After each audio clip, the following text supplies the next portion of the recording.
최근에 한우 농가가 정말 비상 상황이라고 하거든요. 왜냐, 이 산지에서는요, 한우 가격이 진짜 엄청나게 폭락을 했습니다. 그러다 보니까 농가에서는 이제 아무리 소를 키워도 돈을 벌기는커녕 한 마리당 150만 원 손해 본다 이런 얘기까지 하거든요.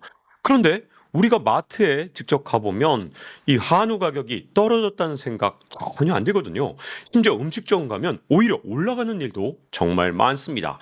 자, 왜 이렇게 한우 가격이 산지 가격하고 그리고 우리가 사는 가격이 이렇게 다른 건지 이 부분을 집중적으로 살펴봤습니다. 한우 농가가 정말 벼랑 끝까지 몰렸다는 기사는 지금 언론사마다 나오고 있습니다. 대표적으로 MBC 같은 경우에도 소 반납하러 왔다. 한우 농가 대책 마련 촉구 이런 기사가 있죠. 매일경제에서는 소 키워 남는 것은 소똥뿐 이렇게까지 제목을 뽑았습니다. 한우 농가가 그래서 12년 만에 거리로 나왔다는 얘기인데요. 그리고 TV조선 같은 경우에도 소 끌고 국회로 성난 축산 농가 팔수록 손해본다 이런 기사 제목이 나와 있습니다. 그러면 한우 농가가 얼마나 어려워진 거냐? 진짜 심각한 게요. 지난 3년 동안 한우 가격이 무려 36%가 폭락을 했습니다. 이게 한우의 1kg당 도매 가격인데 2021년 6월 말에는 24,165원이었거든요. 그런데 이 가격이 24년 6월 바로 전달이죠. 15,387원으로 떨어졌습니다.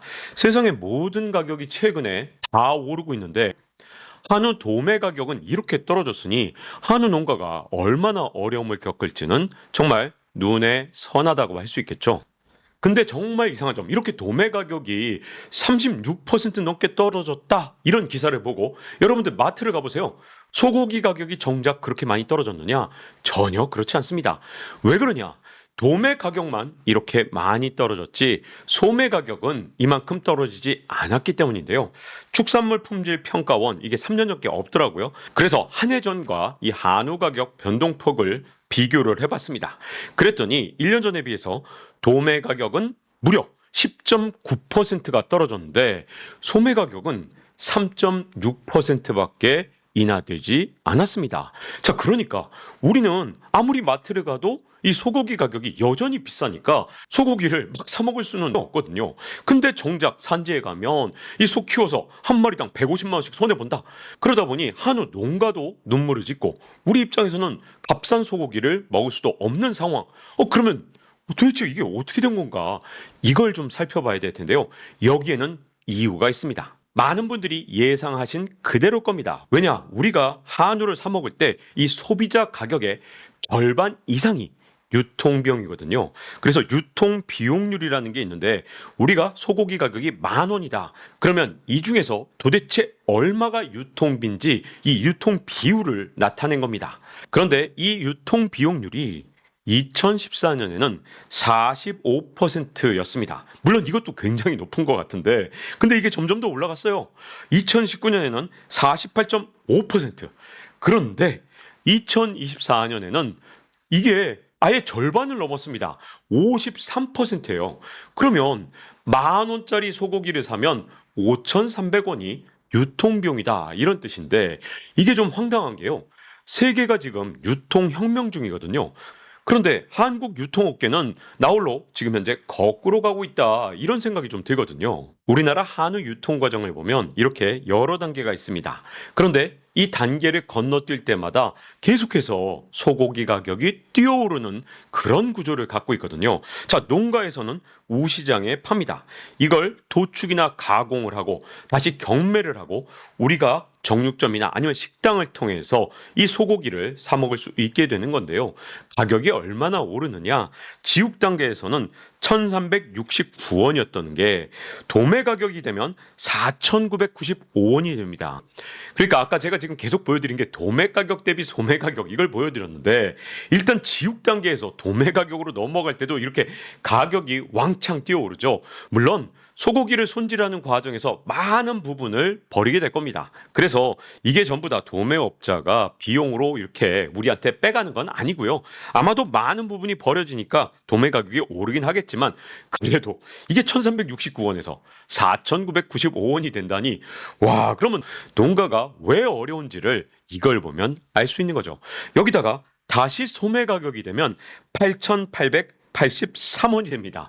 이렇게 계속해서 가격이 눈덩이처럼 불어나니까 우리가 마트에 갔을 때 이 소고기 가격이 비싸다 이렇게 생각할 수밖에 없는 거죠. 그런데 우리 모두가 정말 잘 알다시피 최근에 모든 것의 물가가 다 올랐잖아요. 더군다나 곡물 가격은 최근에 이상기후가 워낙 심각하기 때문에 걸핏하면 가격이 튀어오르고 있는 그런 상황입니다. 이전보다 곡물 가격이 계속해서 상승 추세를 타고 있는 현재의 모습을 볼 때 아니 이거 사료값이 과연 떨어지겠느냐 이런 우려가 들 수밖에 없잖아요. 최근에 다소 내려오긴 했지만 예전에 4년 전보다는 여전히 올라 있는 상태이기 때문에 사료값이 얼마나 올랐느냐 이 전국 농민협회 자료를 보면 배합 사료 가격은 2020년 대비 4년 전보다 40%나 올랐다고 합니다. 그런데 소고기 가격은 이렇게 36%나 떨어졌기 때문에 그야말로 농가에서는 아주 비상이 걸린 상황이 온 거죠. 이 한우 농가의 상황이 좀 안타까운 게 도매값이 분명히 내려가고 그리고 산지 가격이 이렇게 계속해서 하락세를 보이고 있는데 근데 소비자 가격은 잘 내리지 않다 보니까 소비 증가는 미미한 상황입니다. 그러니까 한우 농가가 더욱더 어려움에 빠질 수밖에 없는 상황이고요. 근데 여기서 궁금함이 하나 들죠. 도대체 한국은 왜 이렇게 유통비용이 비싼 걸까요? 우리나라 같은 경우는 IT 이 산업도 굉장히 발달한 편이고 그리고 유통업체도 아니 쿠팡 같은 미국 업체도 들어와 있고 뭐 더군다나 우리가 굉장히 신경 쓰던 시커머스 중국 업체들 알리테무도 들어와 있고 유통업체는 뭐 한국 기업뿐만 아니라 미국 기업 뭐 중국 기업이 우리나라 시장을 놓고 그야말로 각축전을 벌이고 있잖아요. 그런데 왜 유통비용이 이렇게 비싼 걸까요? 사실은 우리나라의 유통시장이 완전히 이중화되어 있습니다. 쿠팡이나 아니면 시커머스가 공략할 수 있는 이런 부분에서는 그래도 경쟁이 굉장히 치열하기 때문에 유통비용 상승을 억제하는 힘이 굉장히 강력하게 작동을 해왔거든요. 그런데 한우 시장은 대표적으로 우리나라만의 갈라파고스적인 그런 유통업체로 여전히 남아 있었던 겁니다. 왜 그러냐? 한우는 우리만의 시장을 만들어서 외부에서 침투하기가 정말 어렵고 또 심지어 이 경쟁이 자유롭게 이루어지지도 않기 때문에 유통업계에서는 이 비용을 절감할 이유가 전혀 없었던 거죠. 자, 여기에 대해서는 소비자 단체가 이렇게 비판을 합니다. 유통업계가 너무 많은 마진을 남기고 있다.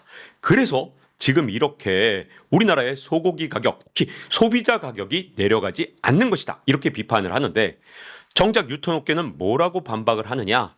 아니다. 우리는 비용이 계속 올라가서 그런 거다. 라고 반박을 합니다. 그런데 저는요, 그 비용이 올라갔다면 그것도 문제라고 생각합니다. 왜냐?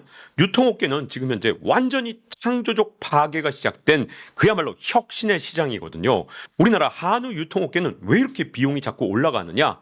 경쟁 압력이 없으니까 비용을 아무리 부풀려도 문제가 없는 거죠. 그리고 매기가 없다 보니까 가격을 얼마든지 소비자한테 전가할 수 있으니 비용을 줄이려는 노력도 하지 않았고 또 실제로 소비자 단체의 주장대로 마진율이 아주 높을 수도 있습니다. 왜?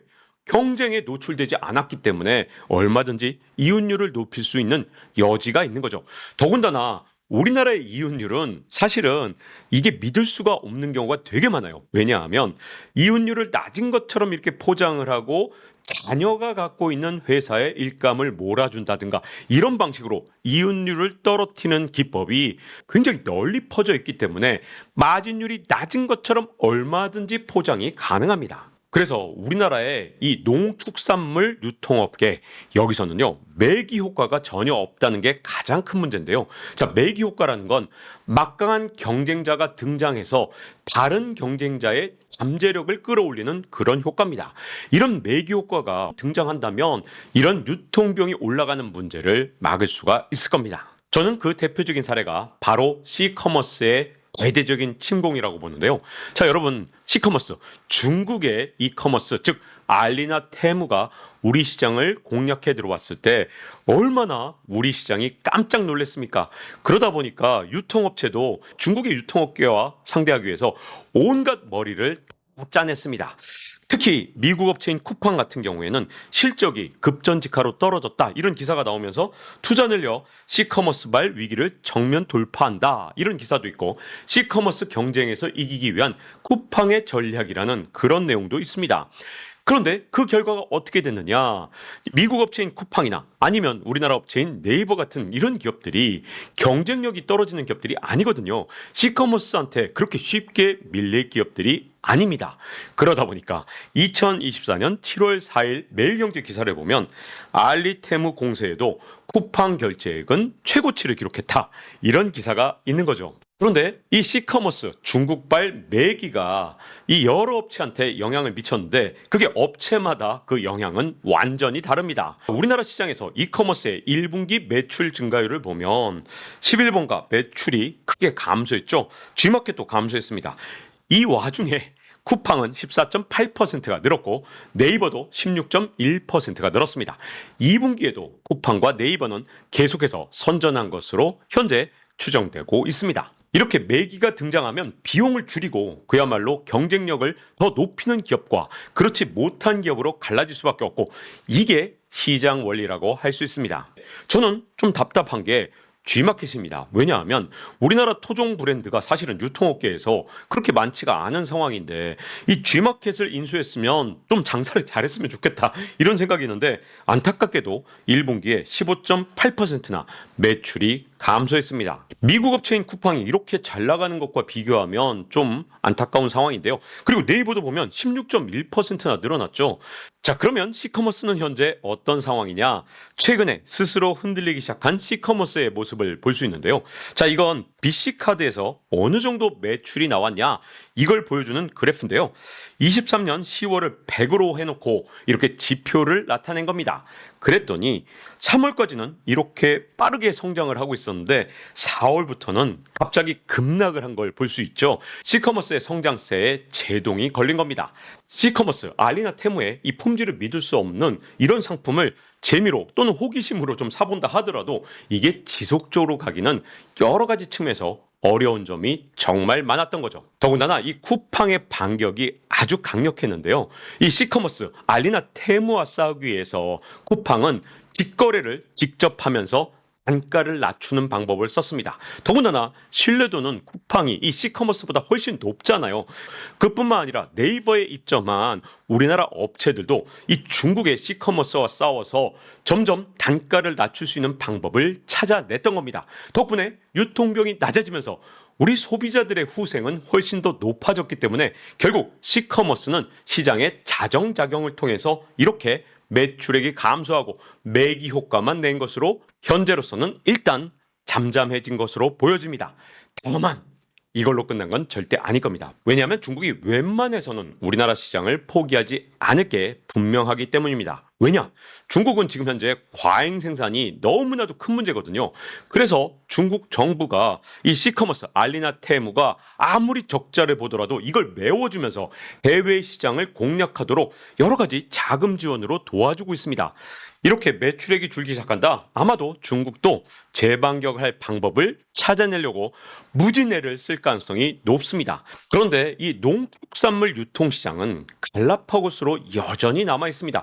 유통시장이 발전을 하기는커녕 오히려 퇴보를 해서 아까 보신 것처럼 아니 유통비용률이 더 올라갔다니 그것도 45가 53이 됐다니 유통혁명이 일어날 때 뒷걸음을 친 거잖아요. 그런데 우리 정부의 대응은 뭐냐? 자, 여러분, 사과값이 폭등하고 막 그때 농산물 가격이 올라갔을 때 정부의 대응은 재정, 즉 우리의 세금이 들어간 국가 재정을 투입해서 이 가격을 억지로 끌어내렸습니다. 그래서 3월 15일 기사를 보면 농축산물 가격 안정을 위해서 1,500억 원을 추가 투입했다. 이런 기사가 있죠. 그러니까 가격이 오르면 계속해서 우리의 재정을 투입하는 겁니다.